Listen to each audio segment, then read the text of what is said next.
Agora recebemos aqui o Dr. Sérgio Leite Carneiro. Como é que tá, doutor? Tudo bem? Tudo bem, né? Como vai?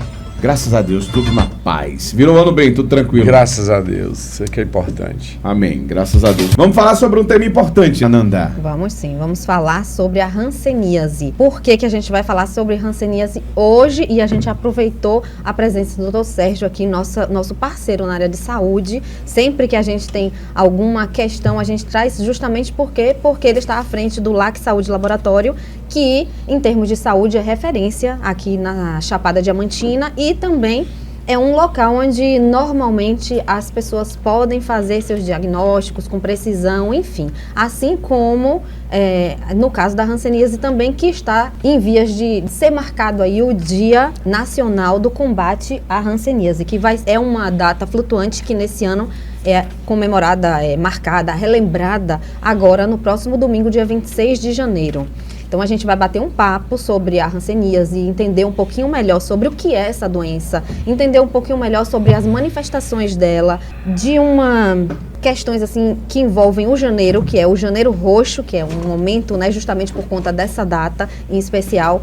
É o janeiro roxo, que o Sérgio também vai explicar pra gente o que é isso, e um pouquinho do diagnóstico, dos sintomas, pra gente ficar ligado. Eu quero já indagar para explicar, né, o que é a hanseníase, pra gente estar trazendo o diagnóstico, os sintomas, para aquele que estão em casa nos acompanhando já entender. E entender também, doutor, você que está por dentro e acompanha, como é que estamos aí em questão de hanseníase, tanto Ceabra como a nível de região. Mais uma vez, boa tarde, seja bem-vindo ao nosso jornal. Boa tarde, Neres. Então, como a Ananda falou, Neres, esse mês de janeiro, né, estamos aí já concluindo esse último domingo com uma campanha nacional e uma campanha mundial de combate à hanseníase, por isso que é dado esse nome aí do Janeiro Roxo, como uma série de calendários de cores anuais que tem aí no calendário da saúde aqui no nosso país, e isso é extremamente importante pela conscientização. Então a hanseníase é uma doença altamente contagiosa, é uma doença que é causada por uma bactéria que é um bacilo, que é o mesmo gênero do bacilo da tuberculose, mas chama Mycobacterium leprae, que é a lepra, vulgarmente conhecida antigamente,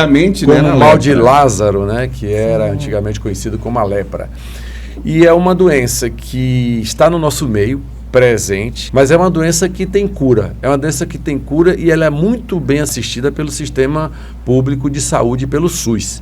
Então hoje, o próprio posto de saúde tem profissionais capacitados hoje para fazer o diagnóstico e o paciente realizar o tratamento da hanseníase. Como é que funciona? O paciente ele pode ser portador da doença, pode estar com hanseníase e não saber? Sim, porque a doença, muita gente abandona o tratamento, essa é que é a grande questão, porque a melhor forma de a melhor estratégia que existe hoje, né, Isvaldo, para você combater a hanseníase é a prevenção e o diagnóstico precoce. E muitas vezes, eu vou falar aqui dos sinais e dos sintomas, aparece uma lesão ali, as pessoas deixam sem ir ao médico e ali vai convivendo em casa durante anos, vivendo... Que tipo de lesão, doutor? Uma mancha? Uma ferida? Eu vou falar dos sinais e sintomas, deixa eu só concluir aqui para você ter uma ideia, que esses sinais, na verdade, são manchas avermelhadas, manchas arroxeadas, você perde a pigmentação da pele, muitas vezes você perde a sensibilidade, você não sente frio nem sente calor. Você não sente, se você pegar um alfinete numa pessoa que tem uma lesão naquele local, essa pessoa não vai sentir dor, não vai sentir a alfinetada. Além de outros sintomas, como, por exemplo, o espaçamento dos nervos periféricos, que as mãos, cotovelo ficam bastante comprometidos na sua mobilidade. Então é uma doença que é preciso ter o cuidado, porque muita gente tem a doença, não desenvolve muitas vezes, mas tem um bacilo que está ali transmitindo. Então, por isso que, assim, de posse de qualquer mancha, procure um profissional de saúde, vá ao posto de saúde para poder realizar o diagnóstico e um possível tratamento. Pois não, Ananda. Fiz uma pesquisa rápida e sabia, né, que a gente ia conversar um pouco mais aqui, e vi também que as pessoas têm alguma sensibilidade, formigamento, isso é real? Sim. Se a pessoa tiver muito nas extremidades, mãos, pés, como é que funciona? Ananda, os sintomas, eles são clínicos também, né? E muitas vezes o próprio exame de laboratório que a gente vai fazer aqui, muitas vezes ele dá negativo, mas a pessoa tem por conta do tipo de hanseníase, o tipo de bacilo. Sim. Né? Então, tem pessoas muitas vezes que têm ali o vírus e não, no diagnóstico, no exame, tem uma baciloscopia negativa, por exemplo, mas tem os sintomas. Então, essa dormência, dores na extremidade, aparecimento de manchas roxas, aparecimento da alopecia, a pessoa perde o cabelo no local onde tem. Então, é uma série de fatores, uma série de características importantes que o médico precisa saber para ter um direcionamento no diagnóstico. E aí o médico muitas vezes solicita uma baciloscopia. Essa baciloscopia ela é feita no lobo da orelha ou no cotovelo, assim, é uma pressão onde tem imagens. Nós fazemos uma pressão para Tem imagens que a gente trouxe. Se tiver conseguindo trazer, vocês estão acompanhando. Para que faça na lâmina um print, e aí essa lâmina é feita uma pesquisa através de Zil-Neisen, que é uma pesquisa que é a baciloscopia, a pesquisa do bacilo, né, que ela tem uma característica específica e é dado o diagnóstico no laboratório dessa forma. A linfa ela é tirada no lobo da orelha e no cotovelo. Então você faz uma isquemia, você aperta aquele local, aí o sangue sai, fica aquela parte branca, né? Pronto, naquela parte branca você dá um talho e tira a linfa. Na linfa você faz um esfregaço em lâmina e faz a pesquisa do bacilo através da correlação de Zil-Neisen no laboratório. Não necessariamente é na lesão. Não na lesão. É na lesão. A lesão pelo exame clínico, sim, pela visualização. E existe também a biópsia, a própria biópsia, a depender da gravidade da lesão, que o médico solicita também para pesquisa do bacilo, por uma biópsia, né, para pesquisa de bacilo. E a nível genético também, nós temos a pesquisa em PCR, assim, aí são diagnósticos mais complexos que nós não temos atualmente no nosso meio. Você comentou a questão da lepra. A gente, antes, há 15, 20 anos atrás, eu ouvia muito falar dessa questão da lepra e as pessoas, até para falar em lepra, tinha muito cuidado. Parecia com câncer, porque as pessoas, sabe, às vezes eram excluídas, né, do ambiente, tinha que mudar de cidade, de estado, acho que Minas, né, tinha uma região feita propriamente para isso. Eu quero ouvir do senhor agora a questão da contaminação, né, de como se contamina e o porquê das pessoas que estão no tratamento abandonam. Eu tenho um conhecido que a gente comentando aqui, ele tem essa doença e ele foi um dos que abandonou. E aí eu queria entender o porquê que a pessoa abandona o tratamento, ela é difícil, o porquê que a pessoa abandona. Primeiro vamos na questão de contagiar, de outra pessoa que estiver próxima da família, um amigo, alguém. Pronto, Neres, a contaminação da lepra é feita através das gotículas das vias respiratórias. Então, lugares onde tem aglomerado de pessoas, não só o bacilo da tuberculose, como o bacilo da Hansen também. Então, através das vias aéreas, você pode ter um nível de contaminação em aglomerado de pessoas. Então, é uma doença que aparece hoje nas populações mais socioeconômicas, mais carentes, mais pobres. O Brasil hoje ocupa o segundo lugar no mundo em número de casos. Em primeiro lugar está a Índia, depois o Brasil. E a Bahia também tem uma incidência considerável. A Bahia tem hoje uma média aí de 11 casos a cada 100 mil habitantes. O ano passado foram em torno de 6.600 casos na Bahia de diagnóstico de Hansen. Então é um número considerável que é preciso estar atento. E o mais importante, né, de uma pessoa que é diagnosticada, o sistema público de saúde hoje tem toda uma capacidade de buscar, fazer uma busca ativa dentro dessas famílias, porque o convívio ali, ele pode contaminar outras pessoas.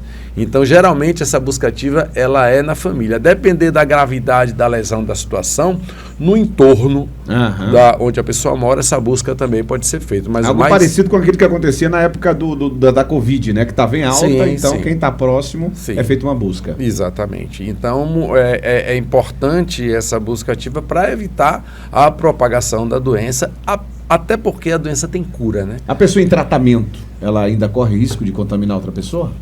Ela corre risco, sim, porque ainda a gente não se sabe. O tratamento geralmente dura em torno de 6 meses a 1 ano. Não é? É feita uma poliquimioterapia. São 3 drogas, a dapsona, clorotiazidas e a refima. É uma poliquimioterapia. E graças a Deus leva à cura. Por isso que o tratamento precisa ser muito bem cuidadoso, para que realmente esse paciente se certifique que ele está curado. Existe dentro do diagnóstico do próprio profissional de saúde um estenciômetro, que é uma avaliação do grau, como é que a gente pode dizer, da evolução da doença. Então, essa evolução da doença é feita também acompanhando o tratamento, e só o médico especializado, o posto de saúde, é quem pode fazer esse acompanhamento. E o porquê do abandono do tratamento? Eu acho que pelo preconceito, talvez, né, pelo diagnóstico, assim, dentro da própria família, essas pessoas são discriminadas, e é preciso ter um cuidado com copo em casa, quem tem o diagnóstico. Então, isso gera um pouco... As pessoas, depois de um tempo, não sentem mais nada, e sem ter uma certeza de que está curado, abandona o tratamento. Esse bacilo está ali e essa pessoa não sente mais nada, às vezes a mancha até regrediu, mas ela continua com o vírus. Então, essa é a grande preocupação. Essa falsa impressão, então, né? O abandono muitas vezes acontece por essa falta de impressão. E essa quantidade de vírus depende também do tipo de bacilo, do tipo de lesão, da quantidade de lesões no organismo, né? na pele, para poder fazer esse tipo de tratamento. Eu acho que em questão do toque, do abraço, de encostar nas lesões, lesão, não passa, né? Não. Então eu acho que isso acaba sendo um grande tabu também, né? Eu não sei, sim. Porque na verdade não se transmite assim, mas as pessoas têm receio de encostar. Eu acho que o nome também foi mudado muito por isso. O nome hanseníase traz uma outra... A lepra é um nome que nem é permitido mais usar. Esse nome pelo governo brasileiro mesmo. Já tem lei que diz que não é para usar mais esse termo, justamente para tirar todo o preconceito que existe em torno dessa doença, que, como o Sérgio falou, tem cura. Então, não é uma coisa que você vai se expor e não vai conseguir ficar curado. Se seguir o tratamento, tem cura. Sim, seguir o tratamento tem cura. Isso é o fato mais importante. O mais importante ainda... Seguir o tratamento, ainda, né? que a nível de saúde pública, o nosso Sistema Único de Saúde, ele é fantástico nesse aspecto, né? Assim, hoje no posto de saúde, por exemplo, nós temos o Dr. Fabiano, que é o médico dermatologista. Se eu não me engano, o Fabiano atende às segundas e terças-feiras à tarde no posto de saúde, e atende um dia pela manhã na vigilância epidemiológica, cuidando muitas vezes desses casos de diagnóstico, etc. Outros profissionais também, mas eu digo Fabiano que ele já fez algumas capacitações, por exemplo, fora do estado e na própria CESAB, para poder, no LACEN, para poder ter esse nível de informação importante para cuidar da nossa população. É preciso observar, né, os primeiros sinais, ter essa atenção redobrada. A gente às vezes comenta aqui com uma certa distância nessa questão do preconceito. A gente voltando de novo àquela fase da Covid, né? Quem teve Covid que passou, sentiu na pele o quanto isso é terrível, o quanto isso destrói a gente psicologicamente, das pessoas distantes, você com medo do parente, do filho, da mãe, do avô, né? Só quem passa sabe. Não, é importante falar também aqui da Chapada, porque em conversa nossa prévia, você estava comentando sobre de ser uma doença endêmica em alguns locais da Chapada. E eu pesquisei, e até 2023, que são os dados que foram distribuídos pelo Ministério da Saúde, a gente tem assim algumas cidades, Ceabra não está entre elas, que estão com um nível maior do que de novos casos por 100 mil habitantes, vamos dizer assim, que é uma forma de medir. Então a gente tem Iramaia, Ibicoara, Mucugê, Lençóis, Wagner e Nova Redenção, que estão assim no alerta vermelho, que é tipo o penúltimo alerta para a incidência de novos casos por 100 mil habitantes. Como em Andaraí e Utinga, que estão, até os dados oficiais de 2023, que estão em alerta ainda assim, naquele limiar de que ainda não ficaram. Então, é uma coisa endêmica da região. Eu acho que isso passa por várias características, Ananda. Entre elas, a condição do município também de ter pessoal especializado para diagnóstico. Então, assim, além dos problemas socioeconômicos de cada localidade. Então, são lugares que têm problemas de qualidade de vida, de não ter uma assistência à saúde. Então, tudo isso, claro, que eleva essa incidência aí na população. Mas, sem dúvida nenhuma, é uma preocupação. Existe esse número que é preocupante mesmo, Mas na Bahia como um todo, como eu disse, o ano passado foram em torno de 1.600 casos, né, de diagnóstico da hanseníase.